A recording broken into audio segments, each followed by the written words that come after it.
Здравейте, приятели! Искам най-напред да се извиня, че в предишното видео съм допуснал грешка. Аз съм PHP девелопър и не съм HTML разработчик, не съм фронтенд.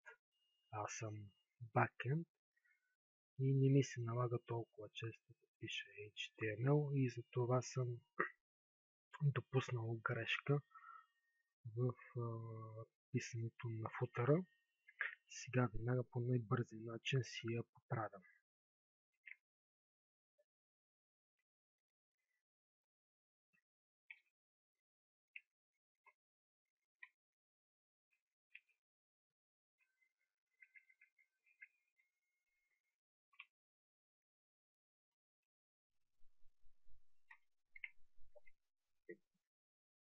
И така, започваме с въвеждане на коментари, защото писането на коментари е част от това, за да съставим документация, с която да помним какво сме правили, да я разпространяваме на трети страни разработчици, да я даваме на клиенти и въобще това е нещо много хубаво, което един истински професионалист никога не пропуска и прави докато пише своя код.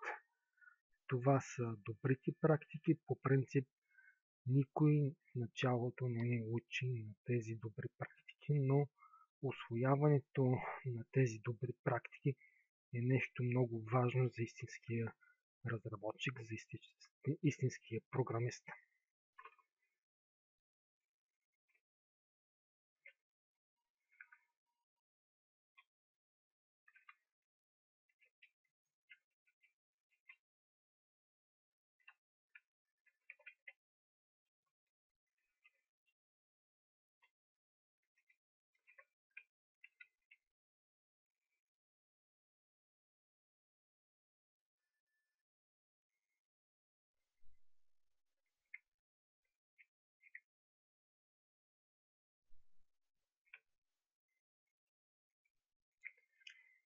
Трябва да знаете, че техниката copy-paste изобщо не е препоръчителна и тя се избягва, но все пак има моменти, в които е много по-лесно това да се случва.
Тук съм си приготвил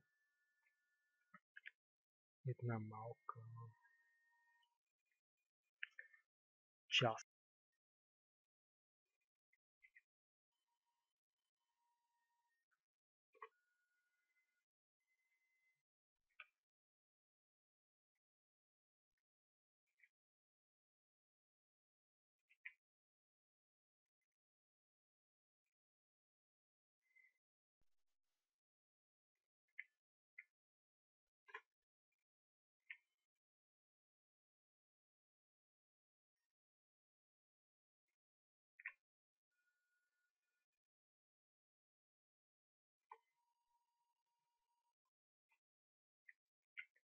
да предупредя, че тъй като съм начинаеш в видеоуроците, начинаеш в преподавателската си, така да се каже, дейност,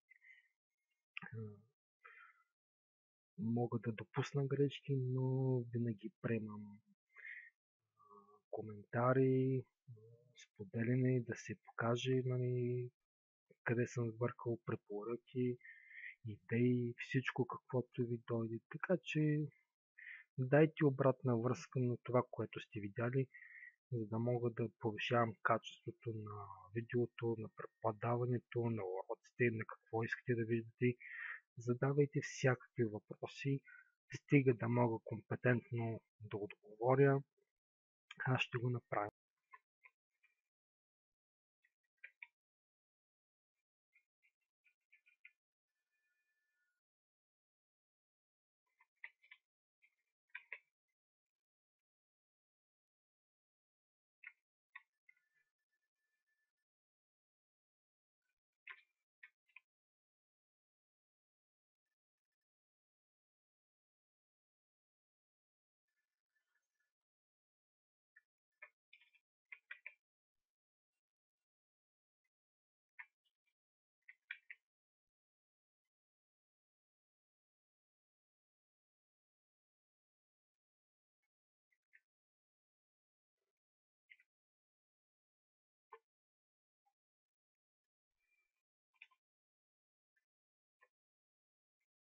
Сега ще напишем линк за favicon, за тази малката шорткът icon, която виждате горе в сайта като лого.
И така, да обясня, тук правим линкове, връзка към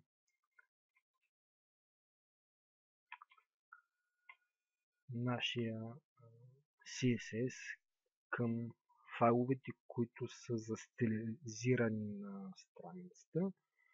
Поначало има няколко стандартни CSS-а.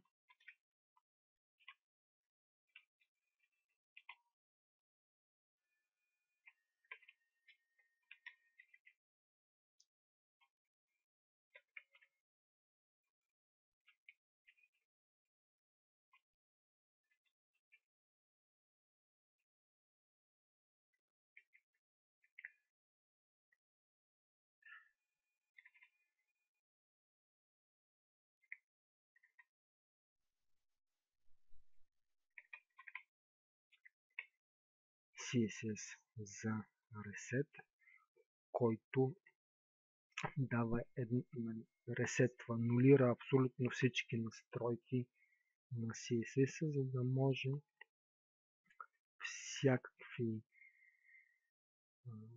дивчета, инпути, на разни CSS елементи, HTML елементи, които искаме да стилизираме, да бъдат уеднаквени под всички видови браузъри. Да няма разлики. Просто във времето се е наложило всичко това по дефолт да се нулира.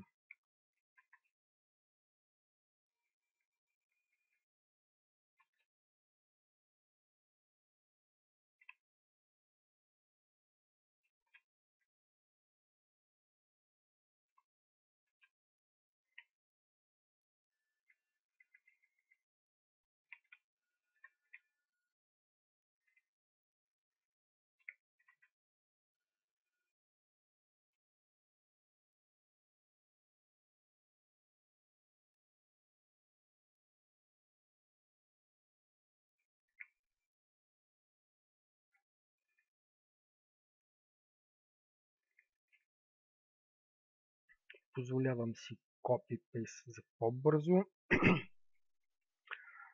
но по принцип да знаете, че това веднъж се прави, после се отваря документа и те са вътре, и само се добавя.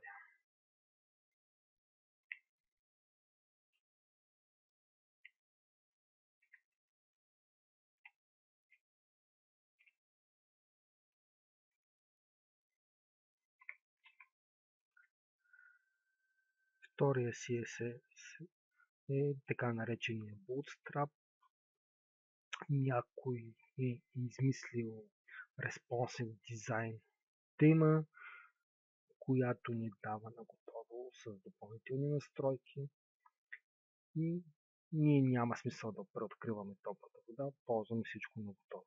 Третия CSS е все пак въвеждане на наши лични настройки, които просто няма къде да ги намерим. Наш вкус, наш дизайн, нещо, което във времето дизайнера, фронтенда разработва и добавя според изискванията на клиента. Искам да кажа, че за сега не сме създали директориите, няма ги тези файлове. В по-нататъчните видеа ще го направим лека по лека. Нашия проект ще започне да работи, но за сега само лека по лека нещата започват да се случват.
JavaScript е много важен за динамичните страници. С него се правят неща, които се изпълняват на локалната машина на потребителя, на неговия компютър.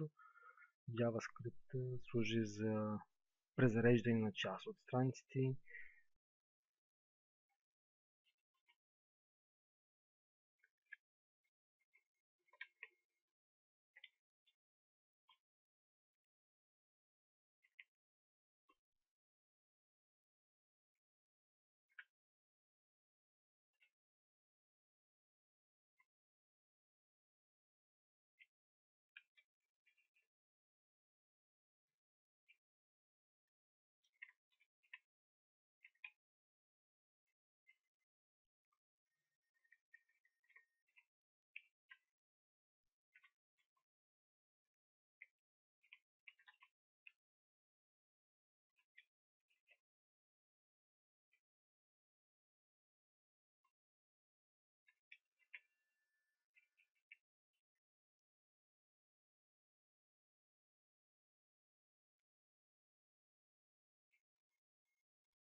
Ето сега видяхте защо техниката copy-paste не е много прочетилна. Обикновено пейства с излишна информация, става манджа с грозде, става спагети код, мусака код, говно код, изобщо става нещо, което могат да дойдат и да, нали, да ви набият, ако го видят. Но лека по лека, нали, целта е да видите добрите практики, лошите практики, да си вземете поука, да, да знаете, нали, за в бъдеще какво да правите и какво да не правите, защо, как, кога и така нататък.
За мекатаговете. За метатаговете ще направя допълнително видео. Това са една много малка част от важните мекатагове.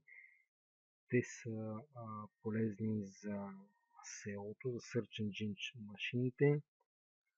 Това не са неща, които крайният клиент го касаят, но когато все пак създавате сайт, искате този сайт да има посетители, лесно да бъде откриван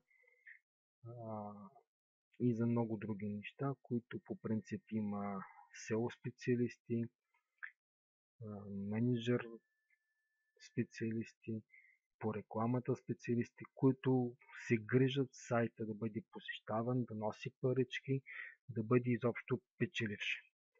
Така че това са неща, които пак са в фронтенда. Допълнително ще дам допълнителна литература, който каквото иска да си прочете. Допълнително ще направя видео, в който ще обясня специално метатаговете и по-известните метатагове, които е хубаво да ги има